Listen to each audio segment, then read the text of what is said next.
क्या दुनिया भर के देशों में मोदी जी सिर्फ सैर सपाटे के लिए आप जाते थे या उन यात्राओं का कोई फायदा भी भारत को मिला? आप एक बार अंधभक्ति का चश्मा हटाना और उसे साइड में रखना तो आपको पता लगेगा कि हम युद्ध हार चुके हैं। तब आपको पता लगेगा हम युद्ध हार चुके हैं। मोदी जी क्या कर दिया आपने? इस लिस्ट के मुताबिक प्रधानमंत्री पिछले 11 सालों में 72 देशों के 129 दौरे कर चुके हैं। सवाल आज देश पूछ रहा है, हासिल क्या? जो आपने एक इमेज बनाई कि विश्व गुरु G20 में जैसे आपने बहुत बड़े बड़े बखान किए थे, लोगों को यह विश्वास दिलाने की कोशिश की थी बस दुनिया में अगली कोई सुपर पावर अगर अमेरिका और चीन को कोई टक्कर दे सकता तो वो भारत है और पूरी दुनिया भारत के आगे झुक चुकी है, ऐसी इमेज बनाई थी। लेकिन एक भारत पाकिस्तान कॉन्फ्लिक्ट ने सारी इमेज धो के रख दी। ऑपरेशन सिंदूर के जरिए भारत ने आखिर हासिल क्या किया? हमारे 28 बेगुना नागरिक पहलगाम में मारे गए। उसके बाद ऑपरेशन सिंदूर में इतने सारे जवान शहीद हो गए, 5-5 राफेल को नुकसान हुआ, सेना को इतना ज्यादा आर्थिक तौर पर नुकसान हुआ, सीजफायर के चलते दुनिया में हमारी बेइज्जती हो रही है, पाकिस्तान जश्न मना रहा है, देखो दुनिया पाकिस्तान के साथ खड़ी है। तो ये बात फिर जाहिर हो जाती है कि नरेंद्र मोदी केवल बातों के खिलाड़ी हैं। जब असली मोर्चे पर आकर काम करना होता है तो मोदी उलझ जाते हैं कि क्या करें और क्या ना करें। ऑपरेशन सिंदूर से सेना का पराक्रम तो सामने आ गया, लेकिन इसके साथ नरेंद्र मोदी की नाकामी भी सामने आ गई। बताया था ना आपको कि भारतीय खुद अपने नरेंद्र मोदी की पतलून उतारेंगे और अब ऐसा होना शुरू हो चुका है, क्योंकि भारत के गोदी मीडिया ने जितनी भी कोशिश की फॉल्स नैरेटिव देने की, लेकिन अब वो जमाना तो रहा नहीं जो 65 की जंग में था या फिर 70-80 की दहाई तो है नहीं। इस वक्त जो मीडिया चैनल्स हैं दुनिया भर के, उनके पास अपने अपने सैटेलाइट्स हैं, अपनी अपनी इंफॉर्मेशन है, अपने अपने सोर्सेज हैं जो एक एक चीज उन्हें बताते रहे। और उन्होंने फिर दुनिया के सामने जब रिपोर्ट किया तो दुनिया भी हैरान रह गई कि पाकिस्तान ने 1965 की जंग में जो एक लंबे अरसे तक चली उतने गोले नहीं भारत पर दागे जितने सिर्फ 2-2.5 घंटों में दागे हैं। ये बाकायदा तौर पर इंटरनेशनल मीडिया रिपोर्ट कर रहा है कि इतना पाकिस्तान ने रिटेलिएट किया कि भारतीयों को समझ नहीं आई और फिर दौड़े दौड़े अमेरिका के कदमों में गिरे। ये इंटरनेशनल मीडिया की बातें हैं। बहरहाल गोदी मीडिया जो भी कहे, लेकिन अब गोदी मीडिया के अंदर से ही वही नरेंद्र मोदी के चमचे जो एक बार नरेंद्र मोदी को अपना बाप कहा करते थे, अब उसी की पतलून खुद उतारना शुरू हो चुके हैं और सवाल पूछ रहे हैं कि हमने हासिल क्या किया है? क्या हमने पहलगाम वाक़े का बदला ले लिया है? क्या उन लोगों को पकड़ लिया है जिन्होंने ये वाक़या किया था? या कोई पाकिस्तान में स्ट्राइक्स जो हमने की हैं उनसे क्या फायदा हासिल किया है? सिर्फ सिविलियन मारे हैं और पाकिस्तान ने उसके बदले हमारे जितने भी मिलिट्री इंस्टॉलेशन से उन पर प्रिसाइज हिटिंग की है। ये खुद भारतीय मान रहे हैं। लेकिन इस वक्त नरेंद्र मोदी के सारे जो सितारे हैं वो गर्दिश में दिखाई दे रहे हैं, क्योंकि अब की बार उसे ना सिर्फ इंटरनेशनली मार पड़ रही है बल्कि इंटरनल सोर्सेज भी नरेंद्र मोदी के गिरबान तक अब हाथ अपना पहुंचा रहे हैं। क्या कुछ चल रहा है इस वक्त भारत में, आज की इस वीडियो में आपको वही सब कुछ दिखाते हैं। लेकिन आगे बढ़ने से पहले चैनल को जरूर सब्सक्राइब कीजिएगा, कॉमेंट सेक्शन में अपनी राय का इजहार जरूर कीजिएगा। उनसे सवाल पूछे जा रहे हैं कि क्या दुनिया भर के देशों में मोदी जी सिर्फ सैर सपाटे के लिए आप जाते थे या उन यात्राओं का कोई फायदा भी भारत को मिला? यह सवाल अब इसलिए उठ रहा है क्योंकि भारत पाकिस्तान के साथ जब जंग लड़ रहा था और उसमें पाकिस्तान के साथ जंग में अफगानिस्तान की तालिबान सरकार के अलावा किसी और देश ने खुलकर भारत का साथ नहीं दिया। सब आतंकवाद के खिलाफ बात तो करते रहे। आप एक बार अंधभक्ति का चश्मा हटाना और उसे साइड में रखना तो आपको पता लगेगा कि हम युद्ध हार चुके हैं। तब आपको पता लगेगा हम युद्ध हार चुके हैं। मोदी जी क्या कर दिया आपने? कैसे पाकिस्तान में घुसे? हमारी इनके जो ड्रोन मिसाइल जितने भी हथियार थे दिल्ली तक आए हैं। खाली बॉर्डर में जम्मू पंजाब राजस्थान यहाँ तक नहीं रहा, गुजरात यहाँ तक नहीं रहा, दिल्ली तक उन्होंने टारगेट करा था, पलवल तक हमें मिसाइलें गिरी हैं। ऑपरेशन सिंदूर के जरिए भारत ने आखिर हासिल क्या किया?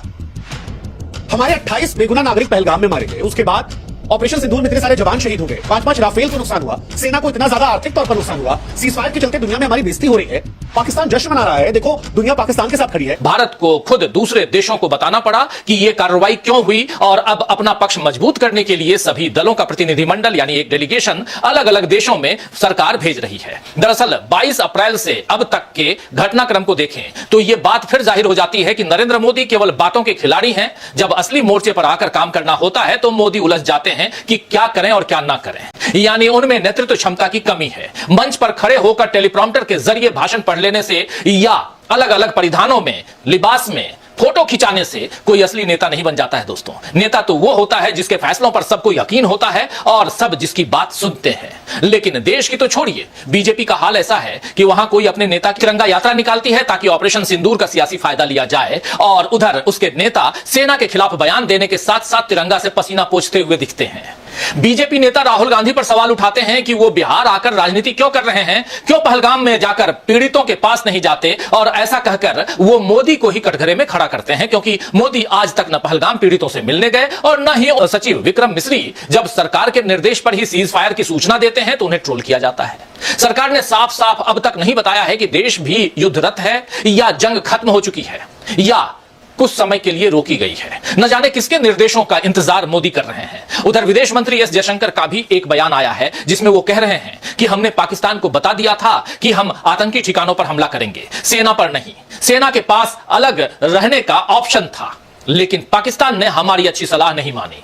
अब इस पर भी सवाल उठ रहे हैं कि जब पाकिस्तान को पहले ही बता दिया गया था तो कुल मिलाकर बीजेपी में जितने मुंह उतनी बातें वाला हिसाब नजर आ रहा है। दोस्तों, ऐसा लग ही नहीं रहा है कि देश की सुरक्षा और सेना के सम्मान जैसे गंभीर मसले पर पार्टी में यानी बीजेपी में कोई तालमेल है। जिसकी जो मर्जी आ रही है वो बयान दे रहा है। बस एक ही बात पूरी बीजेपी में कॉमन है और वो ये कि सब इस त्रासदी का सियासी लाभ यानी सियासी फायदा लेने में लगे हुए हैं और नरेंद्र मोदी की छवि को नए सिरे से अमेरिका के राष्ट्रपति डोनाल्ड ट्रंप के 12, 13, 14, 15 और 17 मई के बयानों को दिखाकर कांग्रेस ने मोदी से पूछा कि क्या व्यापार की धमकी देकर कराया गया सीज फायर? पीएम मोदी अपनी चुप्पी कब तोड़ेंगे? देशवासियों को सच्चाई कब बताएंगे? क्योंकि ट्रंप बार बार यही दावा कर रहे हैं कि उन्होंने कहा लड़ाई छोड़ो, ट्रेड करो, और दोनों पक्ष खुशी खुशी इसके लिए राजी हो गए। ट्रंप ने इसके अलावा भी और कई बयान ऐसे दिए हैं जिन पर मोदी से सवाल हो रहे हैं कि क्या ये सब मोदी की मर्जी से हो रहा है या ट्रंप अब मोदी की इतनी परवाह भी नहीं करते कि कम से कम उनकी तरफ से बयान देने से पहले उनसे पूछ लें। वैसे ट्रंप मोदी की तरफ से चाहे जो कहें, लेकिन भारत के प्रधानमंत्री नरेंद्र मोदी की तरफ से कुछ भी बोलना अंतरराष्ट्रीय कूटनीति के तकाजों के खिलाफ है।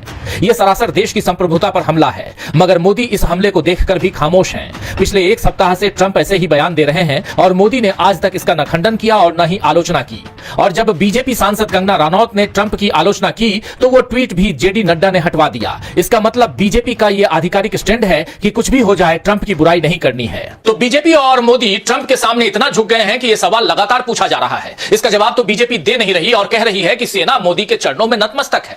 जी हां, मध्य प्रदेश में इससे पहले कैबिनेट मंत्री विजय शाह ने कर्नल सोफिया कुरैशी का नाम लिए बिना उन्हें आतंकवादियों की बहन बताया था। विजय शाह का मामला तो अब अदालत पहुंच चुका है, हालांकि बीजेपी उन्हें मासूम मानकर बचाने में लगी है। वहीं जगदीश देवड़ा तो अब कह रहे हैं कि उनके बयान को गलत तरीके से पेश किया गया। देवड़ा इसे सीधे अपने खिलाफ साजिश बता रहे हैं। कमाल की बात यह है कि बीजेपी सरकार भी उनकी, सत्ता और पुलिस भी उनकी, यानी बीजेपी और बीजेपी की सरकार, सत्ता, पुलिस सब उन्हीं की। फिर भी इतनी असुरक्षित बीजेपी क्यों है कि उसके नेताओं के खिलाफ साजिश रची जा रही है? वैसे सोचने वाली बात यह भी है कि साजिश रचनी ही होती तो सीधे मोदी के खिलाफ रची जाती, या राज्य का मामला था तो मुख्यमंत्री को लपेटे में लिया जाता, उप मुख्यमंत्री पर बात क्यों आती? लेकिन अब बचाव में तर्क देना है तो जगदीश देवड़ा ने दे दिया, लेकिन कांग्रेस ने इस पर प्रेस कॉन्फ्रेंस कर खूब खबर ली है। चोर का फायदा उठाने में जल्दबाजी कर दी।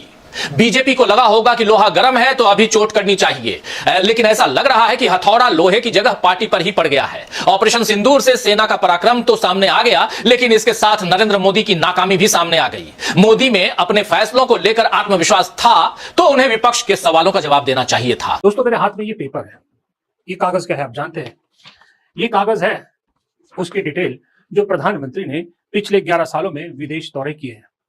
इस लिस्ट के मुताबिक प्रधानमंत्री पिछले 11 सालों में 72 देशों के 129 दौरे कर चुके हैं। 72 देशों के 129 दौरे पिछले 11 साल में, जिसमें से सबसे ज्यादा 9 दौरे अमेरिका के किए हैं, यानी यूनाइटेड स्टेट ऑफ अमेरिका के किए हैं, और चीन के 3 दौरे किए हैं। 3 बार चीन गए हैं, जबकि यूएई, फ्रांस और जापान और रशिया 5-5 बार प्रधानमंत्री गए हैं। 72 देशों के 129 दौरे 11 साल में। लेकिन सवाल आज देश पूछ रहा है, हासिल क्या?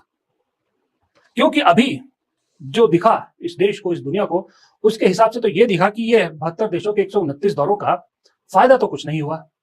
जो आपने एक इमेज बनाई कि विश्व गुरु G20 में जैसे आपने बहुत बड़े बड़े बखान किए थे, लोगों को यह विश्वास दिलाने की कोशिश की थी बस दुनिया में अगली कोई सुपर पावर अगर अमेरिका और चीन को कोई टक्कर दे सकता तो वो भारत है, और पूरी दुनिया भारत के आगे झुक चुकी है, ऐसी इमेज बनाई थी। लेकिन एक भारत पाकिस्तान कॉन्फ्लिक्ट ने सारी इमेज धो के रख दी। पाकिस्तान जो एक भिखमंगा देश है, खाने के लिए पैसे नहीं है, लोन लेता रहता है, लोन पे जिंदा देश, उसके साथ कम से कम कहने को सही तुर्की, अजरबैजान और चीन जैसे देश खड़े तो हुए। भारत के साथ कौन खड़ा हुआ? वीडियो अपने मुलाहिजे की कमेंट सेक्शन में इस बारे में अपनी राय का इजहार जरूर कीजिएगा, और चैनल को सब्सक्राइब नहीं किया तो जाते जाते उससे भी जरूर सब्सक्राइब कीजिएगा।